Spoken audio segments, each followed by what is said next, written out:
আজি আসলতে আমাৰ তিতাবৰ বীৰনা হায়েকৰ যুৱক দীপাংকৰ গগৈৰ মৃত্যুৰ আঢ়ৈ মাহ উকলি গ'ল, প্ৰায় 3 মাহ হ'ল।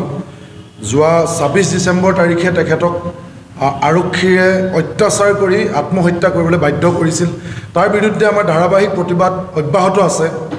আপোনালোকে জানে যে শেহতীয়াকৈ ইমপ্লিমেণ্ট হোৱাৰ পাছত কিছু পৰিমাণে আমাৰ ঐক্যবদ্ধ আন্দোলনটো আমি ধাৰাবাহিকতা ৰক্ষা নকৰিলেও কিন্তু আমি এই গোটেই কথাটোক লৈ চৰকাৰৰ পৰা এটা আশা কৰি আছিলোঁ যে চৰকাৰে মুখ্যমন্ত্ৰী ডাঙৰীয়াই নিজেই ঘোষণা কৰাৰ ধৰণে কেচি চামাৰিয়া ডাঙৰীয়াই পৰিয়ালৰ পৰা ষ্টেটমেণ্ট আমি আমাৰ সকলো দল সংগঠনৰ পৰা ষ্টেটমেণ্ট লোৱাৰ পাছত তেওঁ 15 দিনৰ ভিতৰত প্ৰতিবেদন দিম বুলি কৈছিল।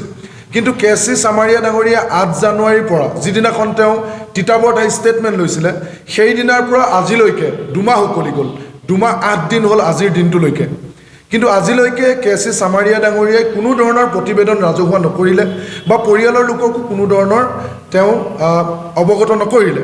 তাৰ মাজতে যি আমি পোষ্টমৰ্টেম ৰিপৰ্ট পালোঁ সেই বিষয়ে আমি ইতিমধ্যে আপোনালোকৰ জৰিয়তে ৰাজহুৱা কৰিছোঁ যে সেই একে পোষ্টমৰ্টেম ৰিপৰ্ট কেচি চামাৰিয়া ডাঙৰীয়াও পাইছে। মুখ্যমন্ত্ৰীয়ে দায়িত্ব দিয়া অতিৰিক্ত মুখ্য সচিব কেচি চামাৰিয়া ডাঙৰীয়াও পালে, কিন্তু তেওঁ সম্পূৰ্ণৰূপে মৌন। পোষ্টমৰ্টেম ৰিপৰ্টৰ পৃষ্ঠাই পৃষ্ঠাই লিখা আছে আৰক্ষীয়ে কেনেকৈ নিৰ্যাতন কৰা হৈছিল। এই কথা বতৰাবিলাক পোৱাৰ পাছতো আজিলৈকে ৰিপৰ্ট নাহিল। আৰু আটাইতকৈ ডাঙৰ কথা যে চৰকাৰী কোনো এগৰাকী মন্ত্ৰী বিধায়ক বা আনকি চৰকাৰীভাৱে গাঁওবুঢ়া এজনো আজিলৈকে দীপাংকৰ গগৈ পৰিয়াললৈ আহি এটা খবৰ নাই লোৱা। আমি বিচাৰিছিলোঁ যে চৰকাৰে অন্ততপক্ষে পৰিয়ালটোৰ কাষত থিয় দিয়ক। আমি দেখিছোঁ মন্ত্ৰী পীযুষ হাজৰিকা ডাঙৰীয়াকে ধৰি তেওঁলোকে নিৰ্বাচনী প্ৰচাৰ চলাবৰ কাৰণে সপ্তাহত 2বাৰকৈও আহিছে, তিতাবৰলৈ আহি আছে, সকলো মন্ত্ৰী আহিছে, সকলো আহিছে, কিন্তু দীপাংকৰ গগৈ খবৰ ল'বলৈ কোনো নাই, কাৰো আহৰি নাই। তিতাবৰৰ পৰা ঘূৰি যায়, বীৰনা হাইকলৈ নাযায়। আৰু আমি বাৰম্বাৰ কৈছিলোঁ যে এই তদন্তটো নিৰপেক্ষ হ'বলৈ হ'লে SP মোহনলাল মীনাক নিলম্বিত কৰিব লাগিব, SDPO কাকলি পাটগিৰিক নিলম্বিত কৰিব লাগিব আৰু তিতাবৰৰ OC লক্ষ্মণ কুমাৰ দাস এই 3গৰাকী মানুহক নিলম্বিত কৰিব লাগিব। কিন্তু তেওঁলোকক কোনো ধৰণৰ শাস্তিমূলক ব্যৱস্থা গ্ৰহণ কৰা নহ'ল, আনকি ৰিজাৰ্ভ ক্ল'জ কৰাও নহ'ল। কেৱল নিয়ম মাফিক নিৰ্বাচনৰ আগে আগে যিটো সকলো SPক ট্ৰান্সফাৰ দিয়ে তেনেকৈ মোহনলাল মীনাক ট্ৰান্সফাৰ দিয়া হৈছে। এয়া কোনো শাস্তি নহয়। গতিকে আমাৰ কোনো কথাই চৰকাৰে নাই শুনা, পৰিয়ালৰ আৰ্তনাদ একো নুশুনিলে।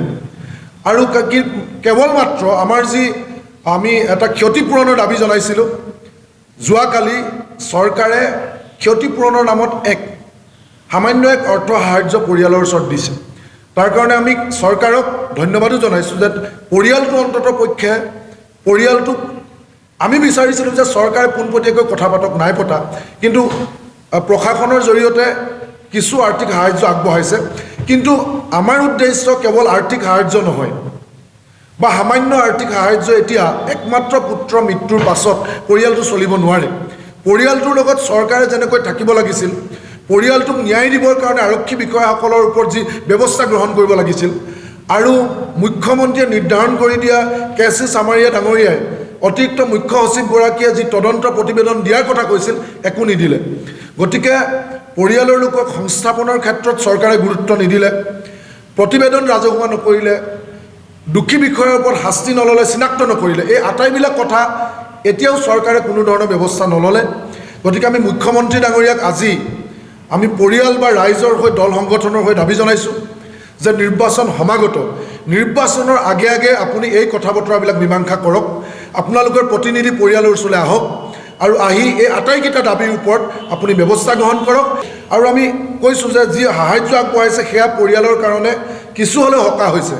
সেইকাৰণে আমি যিটো কৰিছে তাক আমি কৃতজ্ঞতাৰ ধন্যবাদ জনোৱাৰ ক্ষেত্ৰত আমি কেতিয়াও অৱহেলা নকৰোঁ। আমি চৰকাৰক এইটো ক্ষেত্ৰত ধন্যবাদ জনাইছোঁ। কিন্তু কেৱল সামান্য আৰ্থিক সাহাৰ্যৰ কাৰণে এই প্ৰতিবাদ নহয়, সংস্থাপনৰ ব্যৱস্থা আৰু তাতকৈ ডাঙৰ কথা দোষীক শাস্তি চিনাক্তকৰণ, এই কথাকেইটা আমি অতি সোনকালে কৰিবৰ কাৰণে মুখ্যমন্ত্ৰীক দাবী জনাইছোঁ।